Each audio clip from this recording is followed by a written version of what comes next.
Hello friends, welcome to my YouTube channel जहां हम discuss करते हैं लेटेस्ट जॉब वैकेंसीज। और आज जिस जॉब वैकेंसी के बारे में हम लोग डिस्कस करने वाले हैं वो है नाबार्ड बैंक की तरफ से for the post of assistant manager in grade 1। ये पोस्ट दो सर्विसेज में है। First rural development banking service और दूसरी है राज्य भाषा सर्विस। तो आइए इसे थोड़ा हम डिटेल में डिस्कस करते हैं। इस पोस्ट के लिए जो ऑनलाइन रजिस्ट्रेशन है वो स्टार्ट हो गया है 17 जुलाई से। रजिस्ट्रेशन का लास्ट डेट है 7th ऑफ अगस्त। यस, इसका प्रीलिम एग्जाम जो है वो लास्ट वीक ऑफ अगस्त में या फिर फर्स्ट वीक ऑफ सितंबर में होने वाला है। और जो मेन एग्जाम है उसकी जो अनाउंसमेंट डेट है वो सेपरेटली वेबसाइट पे इंटीमेट की जाएंगी। इन पोस्ट के लिए जो वैकेंसीज है वो आप यहाँ पे देख सकते हैं। Assistant manager rural development banking services के लिए 148 वैकेंसीज है। यस, 148 वैकेंसीज है। अगर आपके पास बैचलर्स डिग्री है इनमें से किसी भी फील्ड में तो आप अप्लाई कर सकते हैं, जैसे computer information technology, finance, water resource, land development. इनमें से अगर आपके पास बैचलर्स डिग्री है तो आप स्पेसिफिकली इसी कैटेगरी के लिए अप्लाई कर सकते हैं। इसके अलावा अगर आपके पास इन फील्ड में से किसी और फील्ड में आपके पास बैचलर्स डिग्री है तो आप under the category of general आप अप्लाई कर सकते हैं।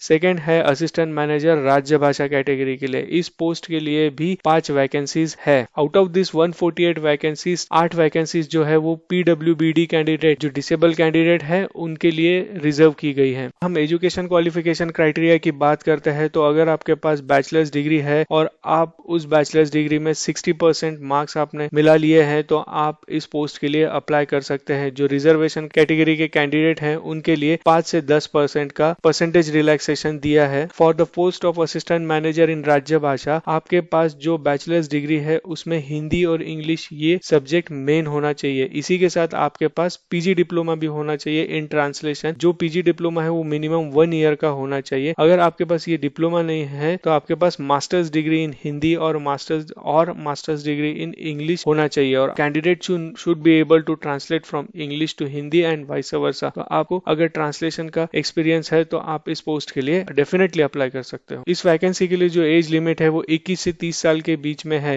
यस, आप 1 जुलाई 2021 के पहले अगर 30 साल के हो तो आप इस पोस्ट के लिए अप्लाई कर सकते हो। अपर age limit will be relaxed for OBC and SC candidate. OBC category के लिए 3 साल का अपर एज रिलैक्सेशन है और एससी एसटी कैंडिडेट के लिए 5 साल का अपर एज रिलैक्सेशन दिया गया है। इसका जो सिलेक्शन प्रोसीजर होने वाला है उसमें पहले प्रीलिम एग्जाम होगा, उसके बाद मेंस का एग्जाम होगा, उसके बाद इंटरव्यू होगा। प्रीलिम एग्जाम का जो फॉर्मेट है वो कुछ इस तरीके से है। यहाँ पे 8 टॉपिक्स में क्वेश्चंस पूछे जाएंगे। टोटल 200 क्वेश्चंस विद 200 मार्क्स है, जिसमें से reasoning, English, computer, quantitative, decision making, ये जो टॉपिक्स है इसमें आपको सिर्फ और सिर्फ क्वालिफाई होना है। जो मेरिट लिस्ट के लिए टॉपिक कंसिडर किए जाएंगे वो है general awareness, economic issues, agriculture and rural development with emphasis on rural India. तो अगर आपको प्रीलिम एग्जाम में क्वालिफाई होना है तो आपको टॉपिक नंबर 6, 7th और 8 में ज्यादा से ज्यादा स्कोर करना पड़ेगा, तभी आप प्रीलिम एग्जाम में क्वालिफाई हो सकते हो। ये जो टेस्ट है ये 2 घंटे का टेस्ट है। जो कैंडिडेट प्रीलिम में सिलेक्ट हो जाएंगे वो मेन के लिए क्वालिफाई कर जाएंगे। मेन एग्जाम का जो फॉर्मेट है उसमें पेपर 1 और पेपर 2 है। पेपर 1 ये डिस्क्रिप्टिव क्वेश्चन है जिसमें 3 क्वेश्चन पूछे जाएंगे जिसको आपको टाइप करना है कीबोर्ड से। पेपर 2 में 30 ऑब्जेक्टिव क्वेश्चन होंगे और 6 डिस्क्रिप्टिव टाइप क्वेश्चन होंगे जिसमें से आपको 4 क्वेश्चन अटेम्प्ट करना है। ये फॉर्मेट सारे ही कैटेगरी के लिए सेम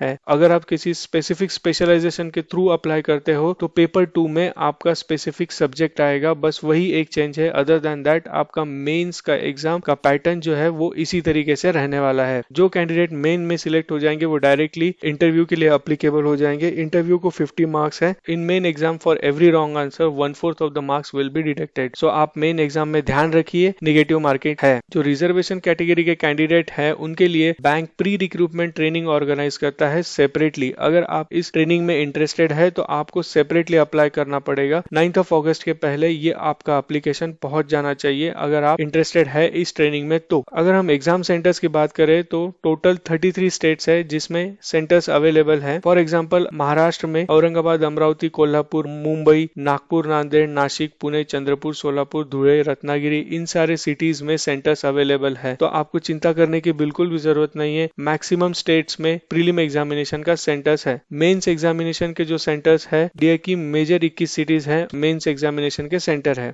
जो भी कैंडिडेट इस पोस्ट के लिए सिलेक्ट हो जाएंगे उनको 70,000 का सैलरी मिलेगा, 70,000 का स्टार्टिंग सैलरी मिलेगा। यस, और उसके अलावा जो भी बैंक की फैसिलिटीज है वो तो डेफिनेटली मिलने ही वाली है। हाउ टू अप्लाई, आप इस पोस्ट के लिए कैसे अप्लाई कर सकते हो? आपको नाबार्ड बैंक के ऑफिशियल वेबसाइट पे जाना है, वहां पे आपको रजिस्टर करना है, एप्लीकेशन फॉर्म फिलअप करना है, पेमेंट कंप्लीट करना है जो आपको ऑनलाइन ही देना है और फॉर्म कंप्लीट करना है।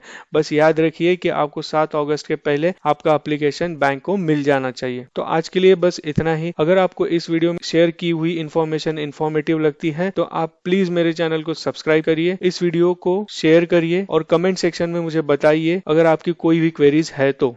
धन्यवाद।